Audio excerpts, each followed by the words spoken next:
গেল বছর মুজিব একটি জাতির রূপকার সিনেমায় অভিনয় করে আলোচনায় আসেন চিত্রনায়ক আরিফিন শুভ।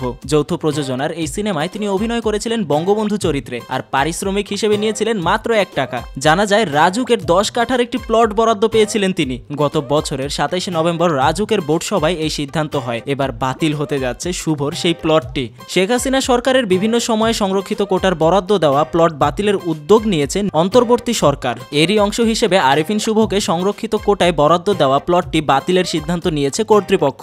পাশাপাশি সিনেমাটির প্রযোজক লিটন হায়দারের প্লটও বাতিল হচ্ছে বলে জানা গেছে। আরিফিন শুভর প্লট বাতিলের বিষয়টি নিশ্চিত করে রাজুকের chairman major general Mohammad Siddiqur Rahman Sarkar গণমাধ্যমকে বলেন, মন্ত্রণালয়ের নির্দেশে আমরা তালিকা প্রণয়নের কাজ শুরু করেছি। তবে কি পরিমাণ প্লট বাতিল হবে তা এখনই বলা যাচ্ছে না। মূলত যেগুলো রেজিস্ট্রেশন হয়নি এমন শতাধিক প্লটের তালিকা তৈরি করা হয়েছে, যা বোর্ড সভায় উপস্থাপন করে বরাদ্দ বাতিল করা হবে। রাজুকের পূর্বাচল নতুন শহর প্রকল্প থেকে শুভকে 10 কাঠা আর প্রযোজক লিটন হায়দারকে 3 কাঠা আয়তনের একটি প্লট গত বছরের 27 নভেম্বর রাজুকের বোর্ড সভায় অনুমোদন দেওয়ার সিদ্ধান্ত হয়। এরপর এই প্লটের বিপরীতে শুভ সরকার নির্ধারিত টাকা জমা দিয়ে একটি চুক্তিপত্র গ্রহণ করেন, কিন্তু সময় স্বল্পতায় তিনি এই প্লটের রেজিস্ট্রেশন বা নিবন্ধন করে নিতে পারেননি। এরই মধ্যে গেল 5 আগস্ট আওয়ামী লীগ সরকার ক্ষমতাচ্যুত হওয়ার পর শুভর প্লট সহ রাজনৈতিক বিবেচনায় বরাদ্দ দেওয়া প্লটগুলো নিয়ে নানা হিসাব নিকাশ শুরু হয়। এরই ধারাবাহিকতায় আরিফিন শুভ ও লিটন হায়দারের প্লট বাতিলের সিদ্ধান্ত নিয়েছে রাজুক।